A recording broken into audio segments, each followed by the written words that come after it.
Waalaikumsalam warahmatullahi wabarakatuh. Baik, syukur Alhamdulillah. Ya, yang paling bertanggung jawab. Syukur kehadirat Allah Subhanahu wa Ta'ala yang telah memberikan kita kesempatan dan kesehatan untuk senantiasa bisa hadir di tempat ini, meskipun secara daring, namun kita tetap senantiasa bisa menyelenggarakan uh, apa namanya perkuliahan ya, perkuliahan ini salah satu bentuk untuk memudahkan kita uh, melakukan perkuliahan di sela-sela aktivitas yang lain. Ya. Semoga dengan adanya fasilitas seperti ini bisa membuat kita lebih semangat untuk belajar, lebih ingin untuk mengetahui dan memahami serta mempraktikkan.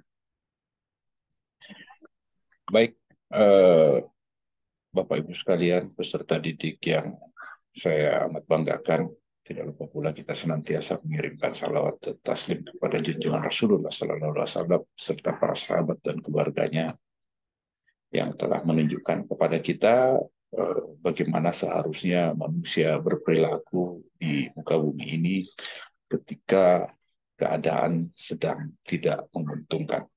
Ya, baik. Kita mulai dalam pembelajaran penalaran hukum ini. Ya. Jadi Bapak Ibu sekalian, dalam penalaran hukum ada beberapa hal yang perlu dicermati. Ya. Kenapa? Karena jangan sampai pernyataan-pernyataan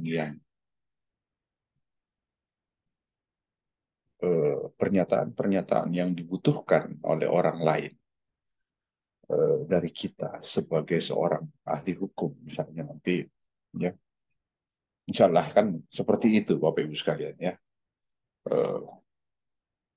Orang menginginkan kita punya argumentasi itu benar-benar dipandang logis ya, logis. Jadi uh, ada hal-hal yang perlu diperhatikan agar tetap kemudian dapat dipandang logis. Ya. Jadi Bapak Ibu sekalian, untuk itu marilah kita perhatikan beberapa kekeliruan dalam penalaran hukum. Ya, jadi ada kekeliruan dalam bernalar menggunakan penalaran hukum. Ya, ada kekeliruan. Jadi bukan merupakan sebuah kesalahan, tapi eh, penalaran tersebut menjadi keliru ketika ia kemudian diterapkan ya di bidang hukum. Ya. Jadi penalaran tersebut menjadi keliru ketika ia kemudian diterapkan di bidang hukum. Artinya kalau bukan di bidang hukum, ya bisa jadi benar, ya. Tapi kalau di bidang hukum, ya kalau diterapkan, ya bisa jadi dia keliru, ya. Jadi eh, ini memperlihatkan kepada kita semua bahwa menggunakan atau belajar penalaran hukum benar-benar mengantar kita berpikir yang mencari kebenaran menurut hukum, ya, mencari kebenaran menurut hukum, ya. Jadi banyak banyak kemudian kita menyimpulkan sebuah konsep yang kita bangun menggunakan argumentasi, tapi belum tentu itu mengandung nilai kebenaran menurut hukum. Boleh saja mengandung nilai kebenaran menurut ilmu lain. Ya. Tapi menurut hukum belum tentu. Apa saja itu? Ya, ada beberapa contoh yang kemudian bisa saya sampaikan di sini. Ada yang kemudian orang berargumentasi, ya, berargumentasi menjadi keliru, ya, ketika proposisi yang dibangun, ya, proposisi yang dibangun itu apa namanya, udah salah sejak awal, ya. Jadi Anda masih ingat kan bagaimana kemudian proses dalam bernalar, ya? Itu pasti sudah disampaikan oleh pengajar-pengajar sebelumnya. Ya. Jadi ada proposisi yang memang sejak awal salah. Ya. Jadi ketika proposisi itu ditentukan, ya, salah, ya, karena memang terbukti salah. Ada juga memang proposisi yang dinyatakan benar karena memang tidak terbukti salah. Jadi cobalah ingat kembali bagaimana kemudian proses dalam bernalar itu. Kita menentukan proposisi setelah konsep. Setelah konsep kita bangun, ada proposisi yang kita tentukan. Nah, menentukan proposisi ini, ya, proposisi itu kita nyatakan adalah sebuah kebenaran karena memang tidak terbukti salah. Ya. Atau proposisi yang kita tentukan itu salah karena memang dia terbukti salah. Ya, jadi ini bisa jadi, ya, apa namanya, dimungkinkan dalam hukum acara. Ya. Coba ingat-ingat Bapak Ibu sekalian, dalam hukum acara yang pernah kita pelajari, coba. Ada saksi, ya. Kalau saksi itu seperti apa sih syarat-syaratnya? Jadi saksi itu kemudian memberikan argumentasi. Apa bukan argumentasi? Saksi itu kemudian memberikan jawaban-jawaban yang ditanyakan, ya, di dalam persidangan atau dalam proses penyidikan atau dalam proses penyelidikan, ya, dalam proses pemeriksaan, ya. Saksi tanya-tanya, gitu. Nah, pertanyaan-pertanyaan itulah yang kemudian nanti mau disimpulkan apakah kemudian bisa dipandang sebuah kebenaran atau enggak. Anda lihat saksi. Saksi apa saja sih syaratnya untuk diajukan di depan persidangan? Ada yang masih ingat? Kalau Anda searching di situ, cobalah lihat-lihat syarat-syarat menjadi saksi, ya, yang bisa dijadikan saksi dalam misalnya dalam persidangan.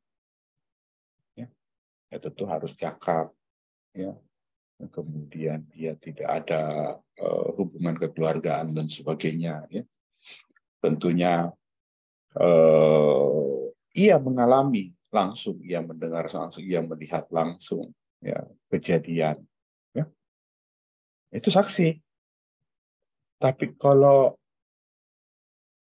yang nonton video ini, kemudian dia ingin bersaksi tapi dari kesaksian orang lain dia ceritakan kembali, itu bukan saksi.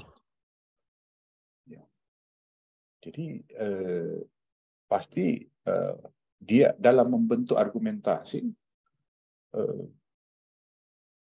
pasti proposisinya udah salah sejak awal karena memang sudah terbukti salah, karena yang menjadi syarat sebagai saksi itu siapa sih? Kalau tidak memenuhi syarat, ya udah proposisinya sejak awal salah. Ya. Proposisinya sejak awal salah. Saksinya udah salah, misalnya keluarga atau dia punya hubungan pekerjaan gitu dengan apa ya, orang yang memerlukan saksi, ya, ada hubungan-hubungan kekeluargaan atau tidak cakap atau dia tidak mengalami, tidak mendengarkan langsung, tidak melihat langsung, ya. Kemudian ia jadi saksi, ya pernyataan saksi itu ya udah sejak awal dipandang salah, jadi tidak bisa dibuatkan kesimpulan, tidak bisa dibuatkan sebagai sebuah kesimpulan yang mengandung nilai kebenaran. Dan penalaran hukum seperti itu orientasinya, simpel aja. Bagaimana kemudian menghadirkan nilai kebenaran yang paling hakiki, yang paling sempurna. Harapannya kan ke situ. Nanti prakteknya ke situ, Bapak Ibu sekalian. Arah praktiknya ke situ. Bagaimana kemudian kita menghasilkan sebuah argumentasi yang memberikan nilai kebenaran yang paling benar lah, paling tinggi nilainya. Dengan menggunakan metode penalaran hukum. Nah, inilah yang harus kita pahami. Jangan sampai kita mengalami kekeliruan dalam berpikir. Misalnya yang tadi saksi. Kemudian Anda ingin membuat sebuah pernyataan dari kesaksian saksi tadi. Sedangkan saksinya saja tidak memenuhi syarat untuk menjadi saksi. Ya tentu ini adalah kekeliruan dalam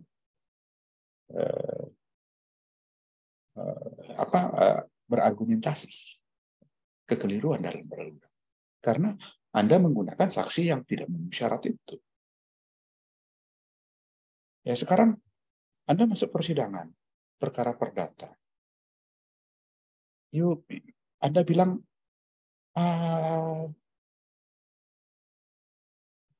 pekarangan saya diserobot gitu sama tetangga sebelah. Anda menggugat ke pengadilan. Nah, yang membuktikan, Anda harus membuktikan sebagai penggugat gitu, di pengadilan itu. Apa kemudian yang membuktikan kebenaran dalil Anda bahwa pekarangan Anda diserobot? Ya kalau Anda menyatakan hal itu, kemudian Anda tidak bisa membuktikan, maka tentu gugatannya dapat ditolak. Karena Anda keliru menyimpulkan bahwa pekarangan saya diserobot. Padahal Anda nggak bisa membuktikan. Ya, sebagaimana seharusnya Anda bisa membuktikan apa yang telah Anda dalilkan di muka persidangan. Ya,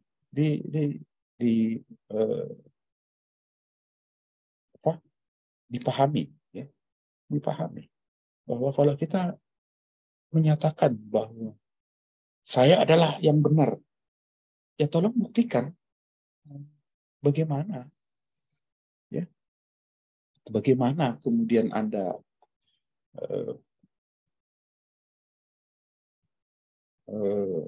menyatakan bahwa Anda itu benar. Itu jangan sampai terjadi kekeliruan seperti itu. Kesimpulan dibangun, tapi keliru cara membangun kesimpulan itu. Jadi dia tidak bisa membuktikan gugatannya. Ya tentu ditolak. Karena kalau dia hanya bilang, ya dulu di sini, kok sekarang di sini, ya itu nggak bisa kayak gitu saja. Ya harus dibuktikan dari surat-surat dan lain-lain. Banyak ya. Kemudian ada juga kekeliruan yang modelnya lain, ya. Dia berpikir bahwa dia membangun sebuah argumentasi dari proposisi-proposisi yang tidak didasarkan pada nilai kebenaran, tidak didasarkan pada nilai penalaran. Jadi ada juga kekeliruan yang model begini, ya, tidak secara ketat, ya, membuat proposisi-proposisi yang benar, sehingga dipandang dia membangun penalaran itu dari proposisi yang tidak ketat keabsahannya. Ya, misalnya begini, dia asal melihat ini artikel mengandung nilai kebenaran. Apa yang disebutkan dalam artikel ini mengandung nilai kebenaran karena orangnya jago nulis gitu. Atau yang ngomong ini Megawati gitu, seorang profesor. Atau seorang yang kemudian diberikan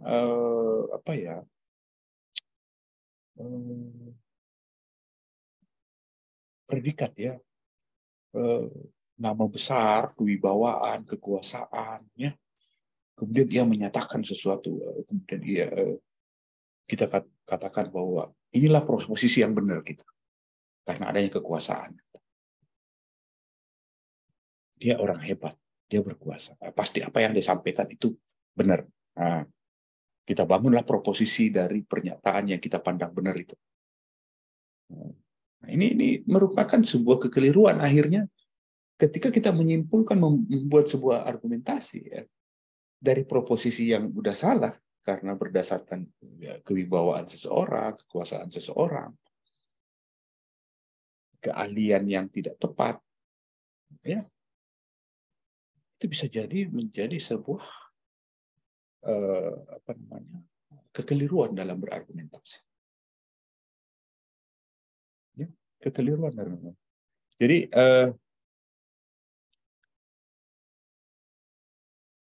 argumentasi ini sebenarnya tidak keliru.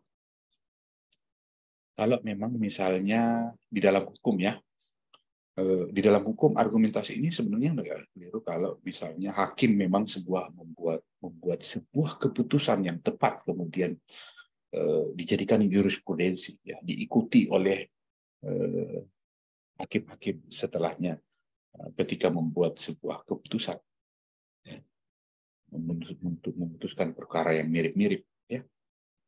Itu tidak keliru, dipandang tidak keliru karena memang ya yang kemudian melakukan penemuan hukum itu ya memang orang ya hakim ya berdasarkan ya kemampuannya, bukan hanya berdasarkan ya kekuasaannya, karena banyak juga putusan yang kemudian dipandang tidak tidak memberikan nilai kebenaran. Banyak juga putusan. Jadi nanti Bapak Ibu sekalian sebagai pelajar ilmu hukum ya tentunya memahami kekeliruan dalam berpikir seperti itu. Jangan sampai adanya kekuasaan, kewibawaan, atau seperti apa keahlian tertentu yang kemudian langsung kita percaya bahwa apa yang dinyatakan itu mengandung nilai kebenaran. Perlu diverifikasi sembari, perlu dilakukan model pemikiran secara deduktif dan induktif dan deduktif. Kembali mencadangkan, mereverse, istilahnya dalam Islam atabayun, telitilah, ya, telitilah. Karena kadang ya kita mencoba membuat sebuah karya ilmiah misalnya, yang kemudian referensi-referensi yang kita jadikan proposisi untuk kita membuat sebuah argumentasi itu berasal dari referensi-referensi yang nggak jelas. Ya. Yang nulis siapa, apakah memang keahliannya dapat dipertanggungjawabkan, misalnya kita nulis hukum, penulisnya orang hukum nggak? Gitu. Jangan sampai kemudian hanya merupakan opini, ya, opini dari ilmuwan lain, sehingga kita membangun sebuah proposisi dari opini tersebut. Nah, inilah yang mengandung kekeliruan dalam berpikir. Ya. Jadi ada pendapat salah satu pakar hukum yang menyatakan bahwa ketika opini yang dikedepankan maka akan terjadi sebuah tirani. Ya. Itu yang disampaikan oleh almarhum Profesor Dr. Ahmad Ali, sarjana hukum, magister hukum. Berikutnya dalam berpikir itu ada juga yang kemudian menjadi keliru karena disebabkan keadaan pribadi yang menyampaikan argumentasi gitu. Ya. Jadi di bidang hukum ini bukan sebenarnya sebuah kesesatan, ya, tapi ini adalah keliru. Ini adalah keliru. Jadi ada orang yang kemudian menilai keadaan pribadi yang menyampaikan argumentasi itu untuk kita jadikan sebuah kesimpulan. Kita menilai bentuk orang itu, misalnya orang itu ya bagaimana waktu kita sama-sama kuliah misalnya, ya kemudian mendapatkan nilai C di dalam mata kuliah tertentu, Anda mendapat nilai A, kemudian ketika bertemu dia di kemudian hari dia memberikan pendapat kepada Anda kemudian dulu Anda hanya dapat C, saya dapat A, kok saya bisa ya saya bisa mempercayai Anda.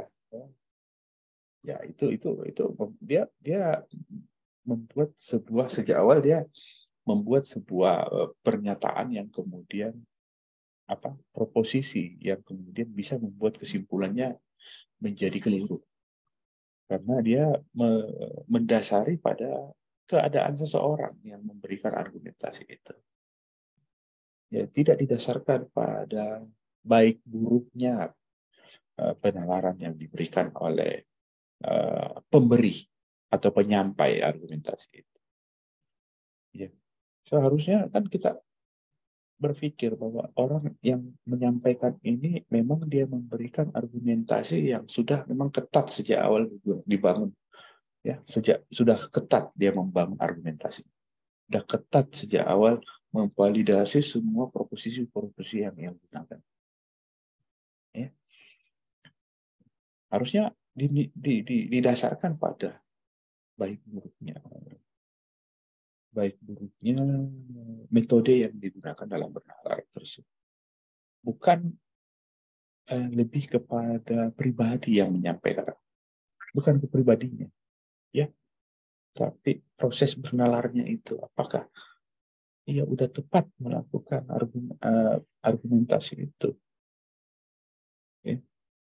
Bukan pada orangnya, misalnya orang ini dari ras tertentu, orang ini dari kampung tertentu, kita nggak bisa dengarkan karena pembohong semua atau apa, ya.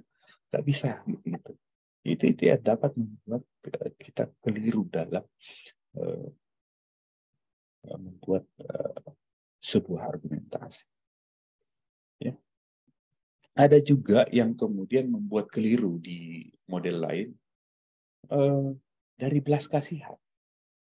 Jadi kalau dalam hukum ini sebenarnya tidak sesat, ya, tidak sesat kita berpikir ketika dia dengan belas kasihan dia meminta keringanan hukuman. Ya. Tapi ini sesat ketika ini digunakan sebagai dasar membuktikan dia tidak berbuat salah atau dia tidak berbuat kesalahan. Ya, ada kan yang kemudian yang disidangkan dia nangis-nangis ya, gitu kan. Korban nangis-nangis gitu. Atau pelaku nangis-nangis. Ini sebenarnya nggak sesat kalau untuk meminta keringanan hukuman. Ya, tapi kalau untuk menghilangkan ya, atau membuktikan bahwa dia tidak bersalah, ini kesesatan. Ini kesesatan dalam berpikir karena ada argumentasi yang dibangun untuk menimbulkan rasa empati atau belas kasihan. Ya. Ya. Ada juga yang kemudian kekeliruan dalam berargumentasi, yaitu menerima atau menolak argumentasi hanya karena adanya ancaman atau menimbulkan rasa takut. nggak usah dengar itu, bikin takut saja, gitu. Itu kan menolak ya, menolak ya. Padahal kalau disampaikan seperti misalnya dilarang membuang sampah di sungai, gitu. Itu kan ada ancamannya, misalnya ada didenda atau kurungan sekian, misalnya seperti itu. Anda katakan, wah, udah nggak usah baca itu, ya, karena bikin takut-takut saja. Ya, itu merupakan kekeliruan dalam berpikir. Ya. Ini sebenarnya tidak sesat, ya, karena mengingatkan orang lain ya, tentang sebuah ketentuan hukum. Ya. Mengingatkan orang lain tentang sebuah ketentuan hukum. Anda sudah disampaikan, kalau di jalan raya ya maksimal kecepatannya segini. Kalau di dekat-dekat sekolah tuh biasa ada ya, rambu-rambu warna putih, angkanya biasanya 25. Artinya disuruh kecepatannya maksimal 25 km per jam masuk wilayah sekolah. Lewati wilayah sekolah, ya Anda boleh lagi di atas 25 km per jam. Maksimal barangkali 60 km per jam. Ya. Kalau Anda abaikan, itu Anda bilang, nggak usah itu. Pemerintah hanya kasih takut-takut, atau siapa ya, Dinas Perhubungan hanya kasih takut-takut, itu nggak usah dia. Lewat aja 60 km per jam. Sebentar bermasalah ya. Di depan sekolah Anda nabrak anak-anak sekolah kan, ya, itu kan sudah diingatkan sejak awal bahwa ada ketentuan hukum yang berlaku. Tolong dihargai anak-anak sekolah dan sebagainya, berikan contoh dalam berkendara dan sebagainya. Itulah simulasinya. Ya. Jadi kalau ada yang memberikan kemudian, udah abaikan saja. Ya, padahal kita diingatkan tentang sebuah ketentuan hukum, itu memperlihatkan kita membuat sebuah argumentasi yang keliru. Ya. Jadi perlu dipahami ada beberapa kekeliruan dalam berpikir. Ini nanti Anda coba praktekkan dalam keseharian Anda. Kira-kira kekeliruan-kekeliruan yang mana yang kemudian Anda sering praktikkan dalam kalau di bidang hukum, yang mana seharusnya yang tidak dinyatakan sesat dan tidak keliru dalam membuat sebuah argumentasi hukum.